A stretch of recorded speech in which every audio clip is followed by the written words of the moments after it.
Hi, good afternoon po. Magandang umaga, magandang gabi po. Ngayon, dito po kami kay Teacher Betty sa tutorial ni Madeline. Ngayon po kasi is-sem break nila, so if-face to face ko po, mag-face to face si Madeline sa kanyang tutorial. Yan. Sa mga nakaraang araw, nag-online tutorial din naman siya. Hindi ko lang lahat po ina-upload. Ngayon, sem break naman nila, kaya i-face to face po natin si Madeline sa kanyang tutorial.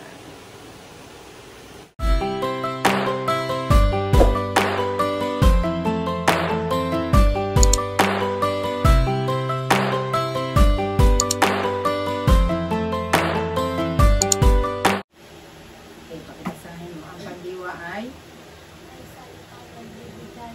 buhay sa pangungusap dahil nagsasakal ito ng kilos o galaw ng isang tao, hayop o bagay. Binubuo ito ng salitang ugat at mga panlaki. so, ayan. Ang pandiwa daw po ay yung mga salitang kilos or action word in English. Sa English, ang pandiwa ay verb.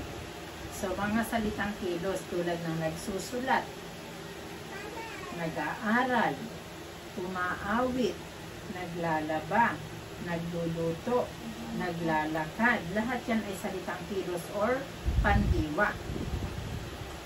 At ang mga pandiwa o salitang kilos ay may tinatawag na root words sa English na nilalagyan natin ng mga panlapit na mayroon tinatawag na panlaping mayroon ding bulapit na an, in, on. So, ang root word tulad ng iyak, pwede siyang lagyan ng panlapi na no. Pag sinabing panlapi, meron siyang unlapi at mayroong bulapi. Ang ay inilalagay sa unahan, kaya siya unlapi. Iyak ang root word o salitang ugat. Ang salitang ugat ay tinatawag na root word sa English. Yung salitang ugat na iyak, pwede natin lagyan siya ng panlapi na Yung inilagay sa unahan, kaya ang tawag sa kanya ay unlapi. No. Iyak, lagyan natin ng umiyak. So, ano yung umiyak? Tapos na ba yung kilos? Kasalukuyang ginagawa or gagawin pa lang pag sinabing umiyak? Umiyak. Tapos na. Pag umiiyak,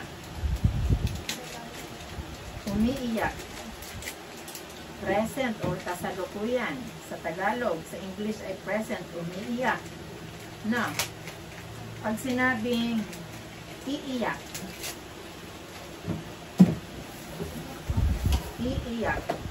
pag sinabing iiyak, ano po ang iiyak?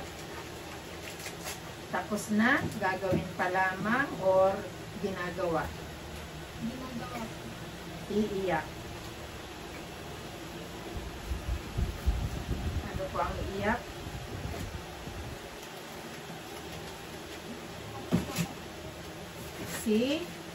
Si Dane ay iiyak mamaya kapag hindi binigyan ng pagkain ng kanyang mama. Ayun, pag sinabing iiyak, hindi pa natatapos ang kilos. No, mangyayari pa lamang. Umiyak, si Dane ay umiyak dahil siya ay nadulas sa banyo. Umiyak, tapos na. No, si Madeline ay umiiyak dahil hindi niya maunawaan ang kanyang pinag-aaralan. Umiiyak. Yan. Magbigay ka pa ng salitang ugat tulad ng ginawa mo ngayon. Root word. Lakad. Okay, lakad. Magbigay ka ng, lagyan mo siya ng panlapi para magi siyang present o kasalukuyang nangyayari yung lakad. Yes, naglalakad. Next, gawin mo naman siyang tapos na yung kilos. Lagyan mo siya ng panlapi.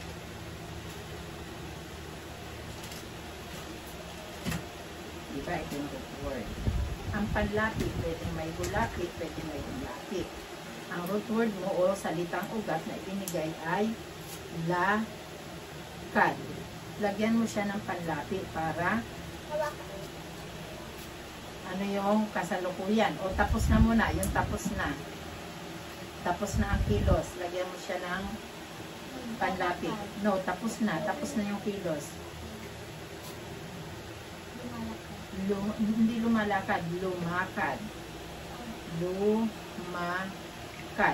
Ang salitang ugat ay lakad. Ito yon, no, lakad. Nilagyan natin ng panlapi na Kaya tapos na daw yung kilos.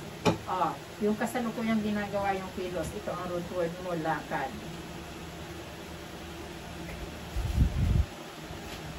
Ginagawa yung kilos. Yes, naglalakad. Naglalakad. No. Naglalakad. Ano ang naglalakad? Tapos na o ginagawa o gagawin? Ginagawa. Kasalukuyang ginagawa. Next. Gagawin pa lang.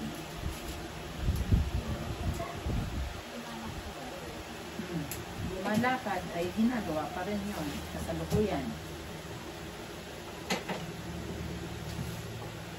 Nung gagawin pa lang, ako ay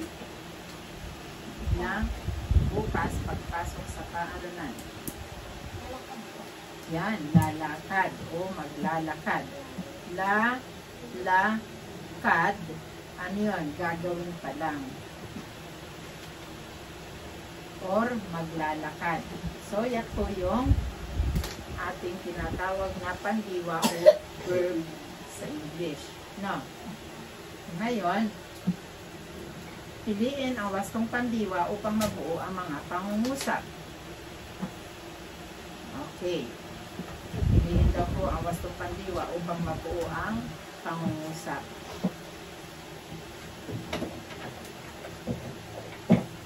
Pandiwa. Sagutan mo in 2 minutes. Ayon sa pagkaunawa mo sa instruction or panito.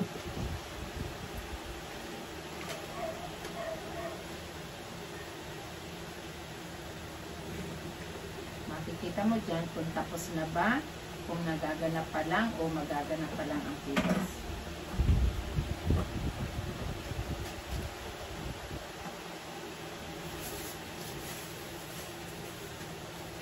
Nandun sa kanya.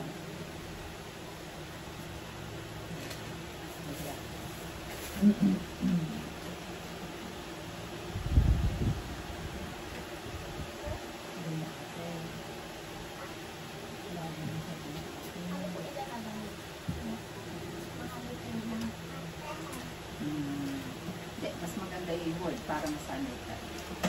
Letter at saka yung word.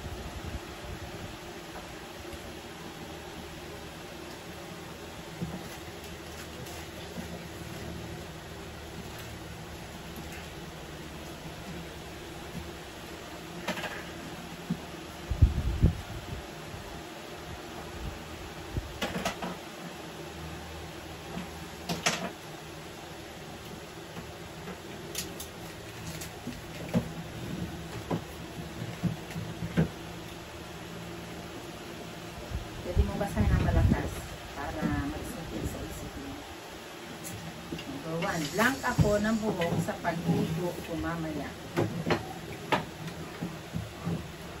Sige, tuloy lang. Number 2, basahin mo tapos susulat mo ang sagot.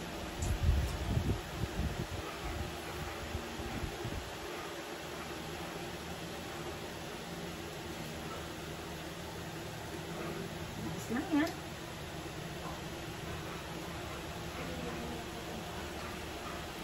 So, ang salitang kilos o verb o pandiwa ay merong natapos na kasalukuyang nangyayari o ginagawa at nangyayari pa lamang. Sa English yon, mayroong past, present, and future tense. Number 1. Magbabasa ako ng buhok sa pagliligo ko mamaya. Magbabasa, hindi magbabasa. Magbabasa. Ang magbabasa, reading yun. Next, number 2. Ang group nila Mr. Ang Gomez. grupo. O ang grupo nila o nila Mr. Mrs. o Mrs. Gomez ang papasok ng silid-aralin ngayon. Ha? Ha? Papasok. Papasok. Wala nung si cases. Number 2. Number 2 kaya. Hindi ka pa number 3. Number 2. Ang gagamit Ulit, number 2. ang grupo nila Mrs. Gomez ang gagamit ng silid-aralin ngayon. Gagamit na silid-aralan ngayon. Ang sinabi doon ay ngayon. Ito, tingnan mo yung clue words mamaya. Kaya alam mo hindi pa tapos ang kilos. Future pa. Ito, ang ginamit dito ay ngayon. Pag sinabi ngayon, Gagawin pa po. gagawin pa lang? Ngayon na, ngayon. Right now. Ginagawa mo. Ginagawa na. So, ano ang tamang sagot? Gumagamit. Oh, number 3. Mali ka dyan. Number 3. Number 3.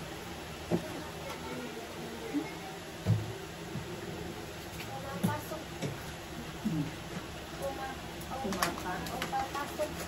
Nabasa. Opisina mamaya. Yan, papasok. O, tingnan mo kasi may clue word na mamaya. So, papasok. No, tama. Magaganda pa lang. Number 4.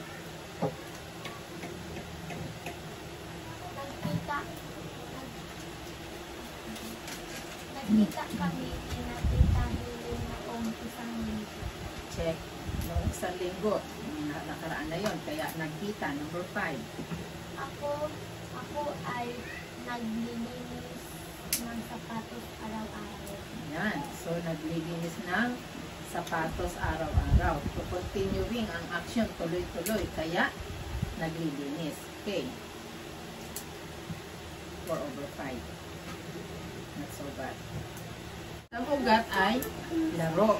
Ang sagot mo, naganap, naglaro. Nagaganap, naglalaro. Check. Very good ito. Magaganap, maglalaro o lalaro. No, pwede rin naman lalaro o maglalaro. No, pero mas maganda ang maglalaro kaysa lalaro. No. Maglalaro. Okay. Tulog. Natulog. Check. Natutulog. Check. Tutulog o matutulog. Pwede. Yan. Good job. Luto. Nagluto ang naganap. Nagaganap, nagluluto. Very good. Magaganap ay, ba't nagluto ulit? Inulit mo yung nagluto. Magluluto. Magluluto. Ha, mag. Ma, kadalasan ay ma pag magaganap. Kapag naganap na, ay na. Okay, tawa. Ano ang naganap sa tawa? Tumawa. Ay, hindi sinulat. Pero alam mo. Ayun sa baba. Tumawa. Tumatawa yan eh. Ah, ito pala. Ito, tumawa. Ang nagaganap ay tumatawa. Ang magaganap pa lang tatawa. Naintindihan na yung tatlong aspekto na pandiwa. Ano nga yung tatlong aspekto? Nagaganap. Okay, ang naganap, tapos na, nagaganap, ginagawa ngayon, kasalukuyan, ang magaganap, gagawin pa lang. No? Okay. Next. Verb. Pag sinabing verb, pandiwa sa Tagalog, action word ito. Action words. Now, so, at may sa ating verbs, meron tayong tinatawag na present or past muna, past tense, present tense,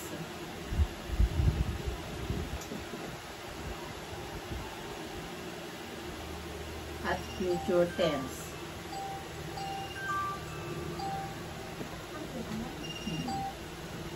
Future tense. Ayan. Past tense, ano ibig sabihin ng past tense? Naganap. No. Ano yung present tense? Nagaganap. Ano yung future tense? Nagaganap. Meron tayong tinatawag na root words o salitang ugat. Root words.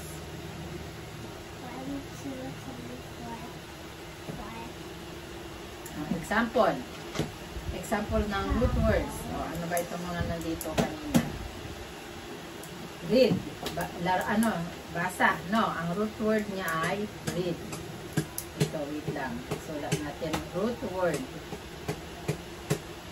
Number 1 ay read. Isulat natin siya sa past tense, sa present tense, at sa future tense.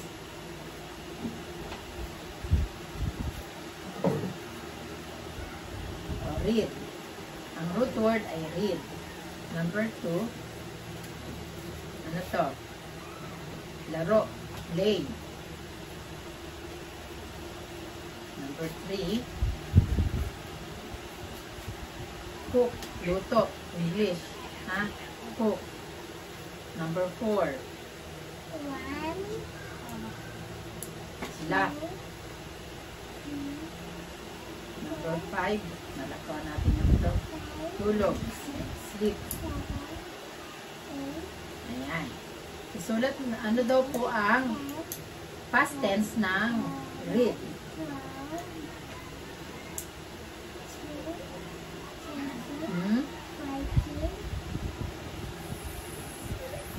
Asin muna natin to kasi ito ay irregular verb. Yun muna mga regular verb tayo. Ito na lang ay walk.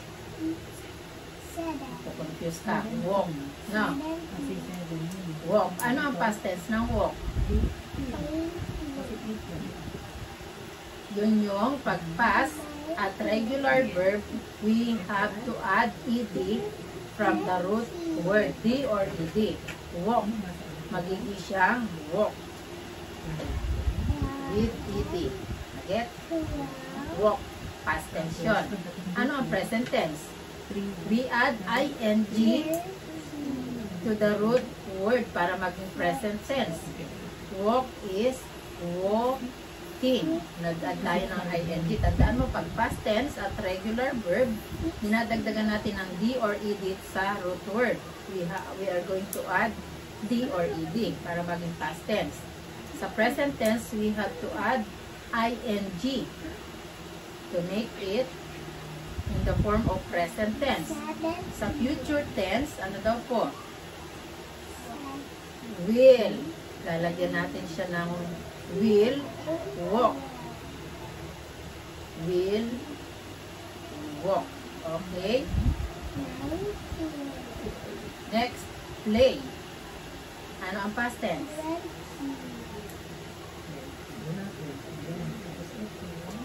Ikaw na, try mo to ha. Sa regular verb lahat yan. Play, cook, laugh, sleep. Ay, ito pala sleep. Palitan natin regular verb to. Gawin na lang natin siya dance. Sayaw or dance. Go. Isusulat mo ang past tense, present tense, at future tense. Dito sa mga root word na nandito. Play, cook, laugh, dance. Do the same as I wear.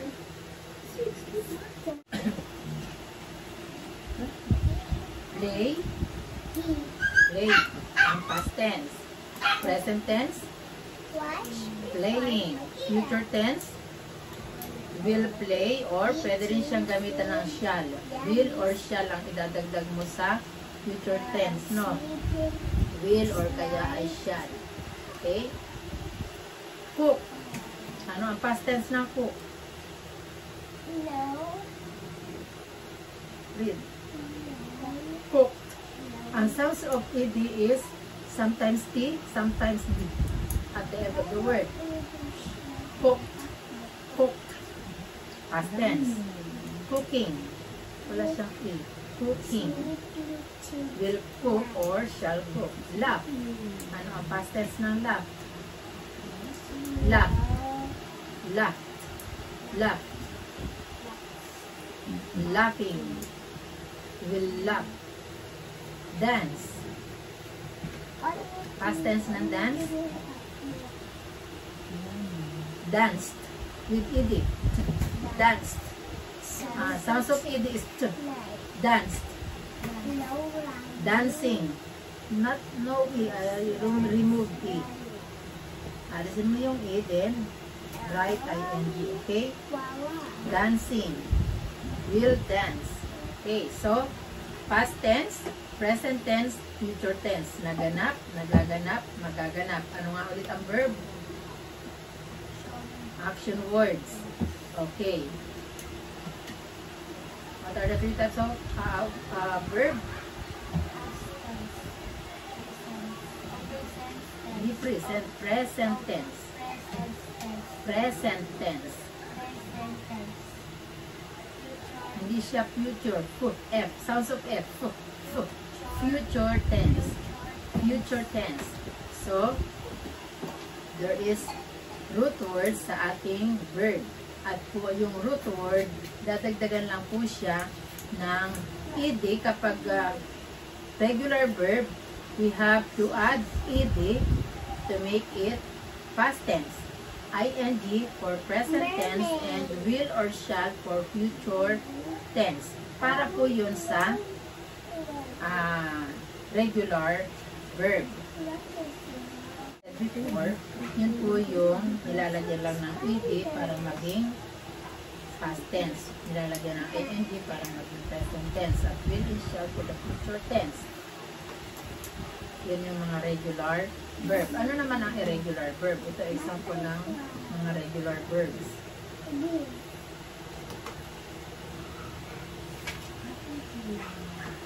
Dance. Walk. Cook. Laugh.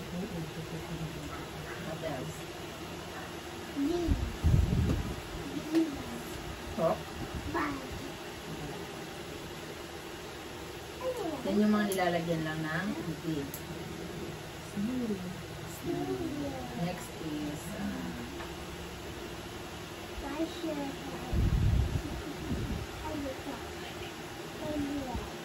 bake. What else? Meron ng lap. Wash. Brush. Ayan. So, yan yung example ng regular verb. Dinadagdagan natin siya ng ed para maging past tense. Naunawaan mo na. Review tayo. Recap.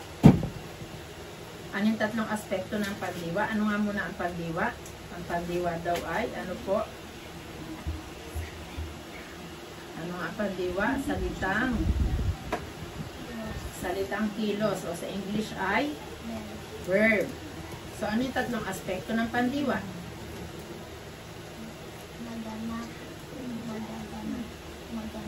Magaganap. Magaganap. Ano po? So, meron tayong tinatawag. Anong tawag sa ganitong mga salita? Mga salitang, ano? Salitang. English, root word, salitang ugat. So, yung dinadagdagan natin ng mga panlapi. Ano yung dinadagdagan ng panlapi? Salitang ugat. Okay. Ano daw po ang verb sa English? Ano pala yung pandiwa sa English? Oh, what is verb? Oh, what is verb na? Action words. Okay. What are the three kinds of verb?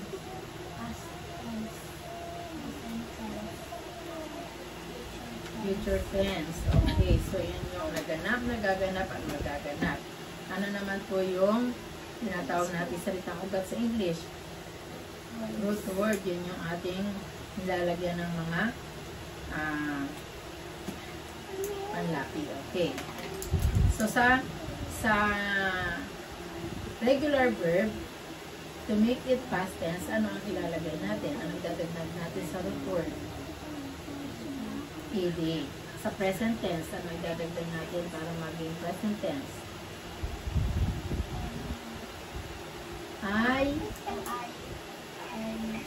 ing. Sa future tense, ano po ang gagawin?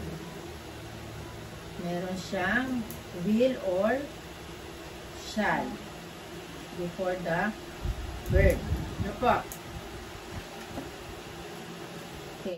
There are 6 verb tenses. O marami yan. 3 pa nga lang yung ating present tense, past tense, at future tense. No? Ang past tense shows past action of or state of condition occurred in the past. Nangyari na po siya. Future tense shows that something will happen. So, ginagamitan siya natin ng will and shall. Ang future tense shows that something will happen or will be done in the future. It is formed by combining the auxiliary verbs shall or will. So, tulad kanina, diba, ituro ko na sa iyo, ginagamitan siya ng shall or will ang future tense. 3 na yung napapag-aralan natin sa parts of speech. Ano ang noun? Name of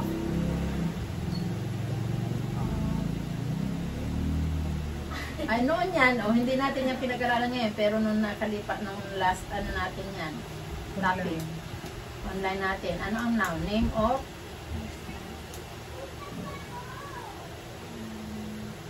Tama. Person. What else? Hayop.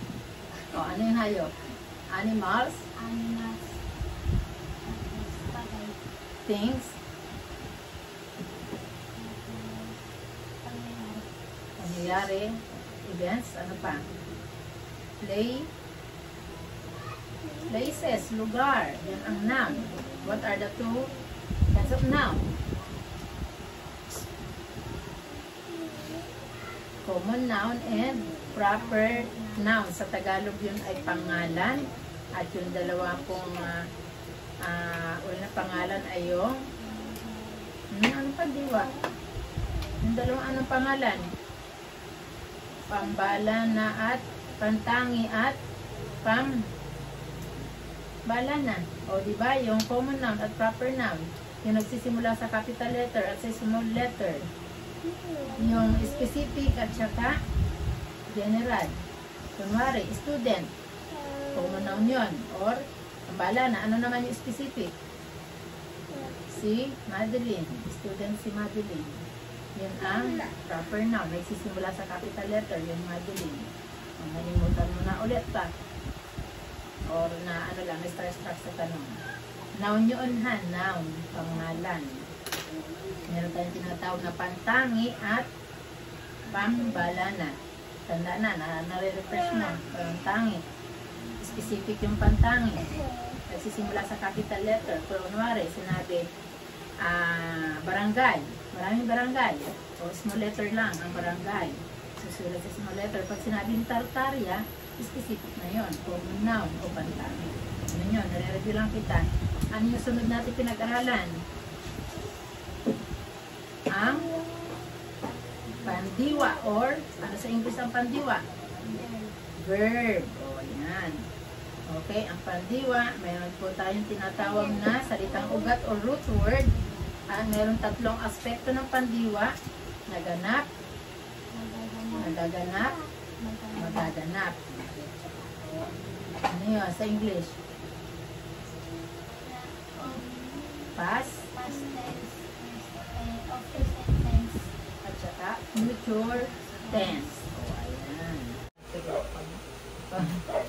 Ayan, okay na po. Tapos na siya mag-tutorial.